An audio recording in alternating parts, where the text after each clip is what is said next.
হে cutie people, কেমন আছো তোমরা? আশা করি তোমরা ভালো আছো, আর আমিও অনেক বেশি ভালো আছি। ভাবছো এত রাত্রে কোথায় যাচ্ছি? আরে আরে, জানতে পারবে সবই।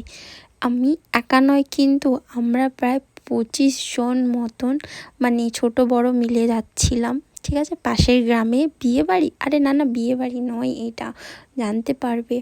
আমরা গেছিলাম পাশের গ্রাম কুমারডা জলসাতে। ঠিক আছে, আর এই যে দেখো সাইডে লাইটগুলো এত সুন্দর লাগছিল।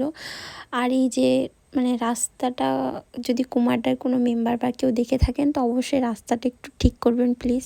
এই রাস্তাতে কারণ আমরা পড়তে পড়তে বেঁচেছি, আমাদের তো প্রায়, আমাদের দুই বোনের প্রায় পা মুচকে গেছিলো।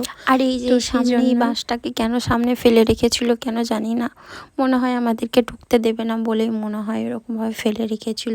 আর এই যে দেখো এত সুন্দর এখানে লাইট লাগিয়েছিল না, মানে দারুণ লাগে, দারুণ। এখানে ছবি, এত সুন্দর সুন্দর ছবি তোলা হবে, কিন্তু আমি ছবি তুলতে পাইনি। ভেবেছিলাম তুলবো, বাট সেরকম সিচুয়েশন ছিল না যে ছবি তুলি। আর এত পরিমাণে ভিড় ছিল, আর সাইডে সাইডে মেলা বসেছিল, খেলনা ছোটোখাটো এই এই মনোহারির দোকানগুলো বসেছিল, যেগুলো দেখতে দেখতে যাচ্ছে।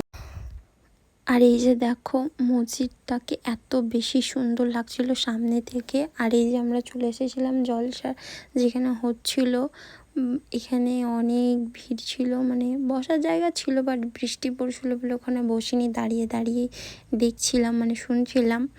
আর বেশিক্ষণ আমি থাকতে পারিনি, যেহেতু আমার পায়ে হঠাৎ করে ব্যথা উঠে যায়, তো আমি ব্যথাতে থাকতে না পেরে আমি চলে আসি বাড়ি।